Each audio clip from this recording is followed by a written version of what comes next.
evening and welcome to another edition of Regional News. We start with a story coming out of Barbados. The Barbados Meteorological Services has issued a tropical storm watch for Barbados. This means tropical storm conditions are possible within the next 48 hours. At 5 o'clock a.m., tropical storm Dorian was centered near 11.0 north, 51.6 west, or about 555 miles east-southeast of Barbados. The system continues to move towards the west at 13 miles per hour, and on this track, the center of Dorian is expected to pass over or near Barbados late Monday or early Tuesday. Maximum sustained winds are near 40 miles per hour, with tropical storm force winds extending outward up to 25 miles from the center. The minimum central pressure is 29.77 inches. In addition, pockets of moderate to heavy showers, periods of rain, and scattered thunderstorms are expected. Rainfall accumulations of at least 2 to 4 inches are possible late Monday into Tuesday, with isolated higher amounts. Residents are urged to be on the alert and take all necessary precautions. We now move on to Trinidad. Prime Minister Dr. Keith Rowley has said a crime-fighting expert will be brought into the country soon to discuss crime and violence as a public health issue at a press conference in Barbados. The Prime Minister said crime was poisoning society and added that crime was largely driven by young people. Rowley said he spoke with National Security Minister Stuart Young and discussed bringing in expert help. We are inviting an expert into Trinidad and Tobago to open a conversation on the issue, which is looking at crime and violence as a public health issue. We have nothing in Trinidad and Tobago that we can offer you that is different from what you're facing here. We are all facing the same thing, Rowley said.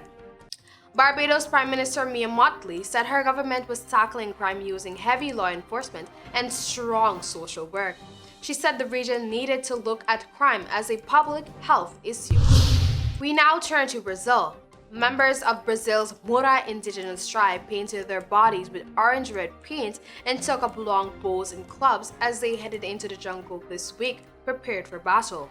Their enemy? The deforestation and destruction of their home, the Amazon rainforest. There are more than 18,000 Mural that live in the Amazonia state, the largest and best preserved state in Brazil's Amazon rainforest, according to data compiled by the non-government organization Instituto Socioambiental.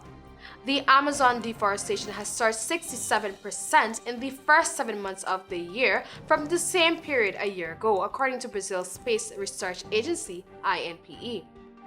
The agency noted that the forest fires were up more than 80% in the country's year to date, hitting their highest point since at least 2013.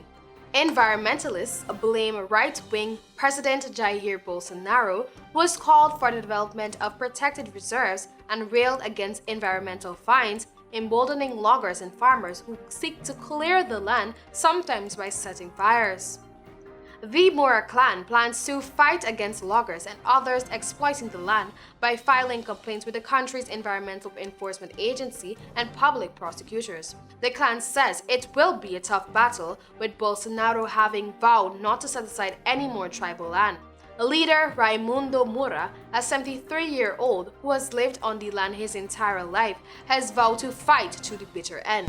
And finally, in Jamaica. Jamaica has been named by United States President Donald Trump among major drug transit or illegal drug-producing countries.